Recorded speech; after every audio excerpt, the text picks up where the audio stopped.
మరో breaking news చూస్తున్నాం. Kaleshwaram commission ఎదుట మాజీ సీఎం కేసీఆర్ విచారణ ముగిసింది. కమిషన్ చైర్మన్ చంద్రఘోష్, కార్యదర్శి మురళీధర ఆధ్వర్యంలో దాదాపు 50 నిమిషాల పాటు విచారణ కొనసాగింది.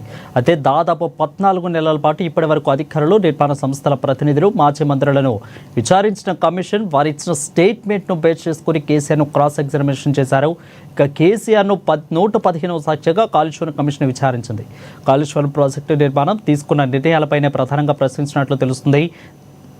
తెలంగాణలో వాగు, సాగునీటి పరిస్థితులతో పాటు భారతదేశంలోని నీటి లభ్యత, వినియోగంపై కమిషన్కు మాజీ సీఎం వివరించారని సమాచారం. ఇక కాళేశ్వరంతో పాటు అనుబంధ ప్రాజెక్టుల నిర్మాణాలకు సంబంధించి పలు కీలక డాక్యుమెంట్లు PC Ghosh commission chairman P చంద్రఘోష్కు కేసీఆర్ అందజేశారు. ఇక విచారణ ముగిసిన అనంతరం కేసీఆర్ బయట వచ్చి అభిమానులు, కార్యకర్తలకు అభివాదం చేస్తూ పీఆర్కే భవన్ నుంచి కారులో నేరుగా ఎరవెల్లి ఫామ్ హౌస్కు వెళ్ళిపోయారు. ఆయన వెంట హరీష్ రావు కూడా ఉన్నట్లు తెలుస్తూ ఉంది.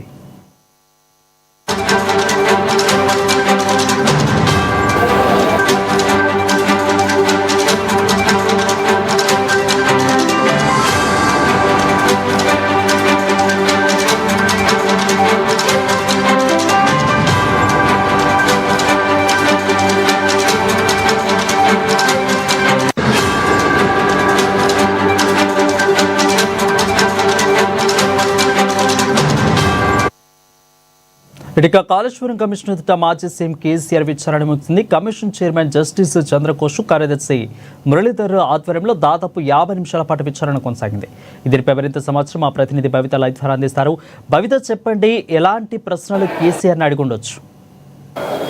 వరుణ్, ఒక కాళేశ్వరం కమిషన్ విచారణలో ఒక ఘట్టం ముగిసిందని చెప్పుకోవాలి. ఇప్పటికీ పూర్తి స్థాయిలో అధికారులను విచారించిన కమిషన్ రాజకీయవేత్తలను కూడా విచారించాలని నిర్ణయం తీసుకుంది. ఈ నేపథ్యంలోనే ఈ రోజుతో కేసీఆర్ విచారణ ముగిసింది. పూర్తి స్థాయిలో ఇప్పటివరకు కమిషన్ విచారించాలనుకున్నటువంటి వ్యక్తులందరినీ కూడా విచారణ పూర్తయింది. అయితే దీంతో కమిషన్ సాటిస్ఫై అయిందా లేదా అనేది మాత్రం చూడాల్సిన అవసరం అయితే ఉంది. అయితే అంతా అనుకున్నట్టుగానే కేసీఆర్ కూడా సేమ్ టైం టెక్నికల్ టీం పైనే నెట్టేసినట్టుగా తెలుస్తుంది. సేమ్ అందరిలాగానే కేసీఆర్తో కూడా అంతా నిజమే చెప్తానని ప్రమాణం చేసినటువంటి కమిషన్ విచారణ మొదలుపెట్టింది. అయితే మొన్నటి వరకు కూడా బహిరంగ విచారణ చేసినటువంటి కమిషన్ కొంత కేసీఆర్కి అనుగుణంగా విచారించాలని చెప్పేసి నిర్ణయం తీసుకుంది. కేసీఆర్ బహిరంగ విచారణ ఒప్పుకుంటే బహిరంగ విచారణ, లేదా ఇంటర్నల్గా ఒక కెమెరాతో రికార్డ్ చేయించాలనుకుంటే అట్లా విచారణ చేయాలని చెప్పేసి కమిషన్ నిర్ణయించుకుంది. ఇందుకు అనుగుణంగానే కేసీఆర్ కూడా కొంత అనారోగ్య కారణాలు కావచ్చు, ఇతరత్ర అంశాలకు సంబంధించి కావచ్చు, బహిరంగ విచారణకు ఒప్పుకోలేదు. కేవలం 1-to-1 విచారణకి ఒప్పుకున్నట్టుగా తెలుస్తుంది. అందుకు అనుగుణంగానే కమిషన్ కూడా కేవలం 1-to-1గా విచారించింది. అయితే కేవలం ఒక టైపిస్ట్ సహా 3వ వ్యక్తి కాకుండా ఇంకా 4వ వ్యక్తి ఎవరు కూడా ఆ విచారణలో పాల్గొనలేదు. అయితే పూర్తి స్థాయిలో ఇప్పటివరకు అటు అధికారులను కావచ్చు, ఇటు ఈటెల రాజేందర్ కావచ్చు, ఇటు హరీష్ రావును కావచ్చు, విచారించినటువంటి ప్రశ్నలే కేవలం సేమ్ యాజ్ ఇట్ ఈస్గా కేసీఆర్ ముందు ఉంచింది కమిషన్. అయితే సేమ్ కమిషన్ కూడా దానికి అనుగుణంగానే సమాధానం చెప్పారు.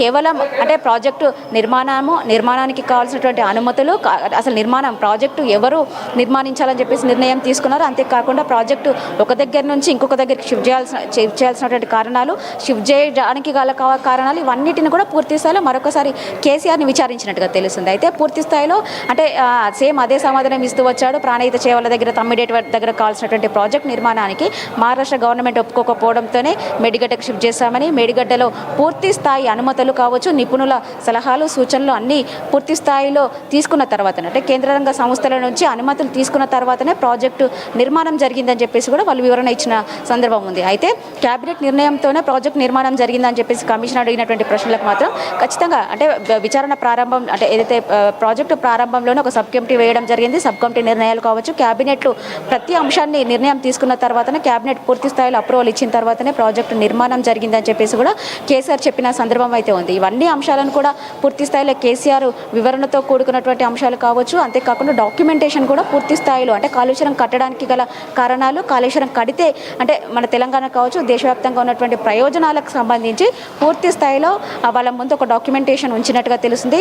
మొత్తంగా చూసినట్లయితే కాళేశ్వరం కమిషన్ విచారణలో మాత్రం అనుకున్నట్టుగానే వీళ్ళు సమాధానాలు ఇచ్చినట్టుగా తెలుస్తుంది. మొన్నటి నుంచి కూడా రాజకీయవేత్తలను విచారణ ఇస్తున్నటువంటి కమిషన్ అదే స్థాయిలో కేసీఆర్ని కూడా విచారణ అంటే క్వశ్చన్స్ చేయడము, ఈటెల రాజేందర్ ఇరిగేషన్ శాఖ పైన నెట్టేయడం, ఇరిగేషన్ శాఖలో ఉన్నటువంటి హరీష్ రావు కొన్ని సమాధానాలు ఇస్తూ మిగతా అన్నిటి కూడా టెక్నికల్ టీం పైన ఎత్తేయడము, అదే ప్రాసెస్ కేసీఆర్ కూడా కొనసాగించాడు. అయితే నీటి లభ్యతకు సంబంధించి కావచ్చు, నీటి అందులో నిల్వ సంబంధించి కావచ్చు, సామర్థ్యం ఎంత ఉంది అనే అంశాలకు సంబంధించి సంబంధించి కేసీఆర్ అడిగినటువంటి ప్రశ్నలకి కేసీఆర్ మాత్రం చాలా క్లియర్గా సమాధానం చెప్పడం, అవన్నీ అంశాలు కూడా కేవలం టెక్నికల్ వాళ్ళే చూసుకుంటారు. టెక్నికల్ వాళ్ళ పరిధిలోనే అంటే ఎంత బ్యారేజ్లో ఎంత నీటి నిల్వ ఉంచాలి, ఎంత నీటి సామర్థ్యం ఉంటుంది, ఎంతవరకు నీటి వినియోగం చేసుకోవాలి అనే అంశాలపైన మాత్రం పూర్తి స్థాయిలో టెక్నికల్ టీంకే అవగాహన ఉంటుంది కాబట్టి వాళ్ళే చూసుకుంటారు. అందులో మా ప్రమేయం ఏం లేదంటూ కూడా వాళ్ళు సమాధానం చెప్పిన సందర్భం అయితే ఉంది. అయితే ఈరోజు కేసీఆర్ ఇచ్చినటువంటి సమాధానాలకు కమిషన్ సాటిస్ఫై అయ్యిందా లేదా అని మాత్రం మనకు కొంత తెలియాల్సి ఉన్నటువంటి సందర్భం అయితే ఉంది. ఒకవేళ సాటిస్ఫై కాకపోతే మాత్రం మళ్ళొకసారి విచారణకు పిలిచే అవకాశం అయితే ఉన్న నేపథ్యం కనబడుతుంది. Thank you Bavitha for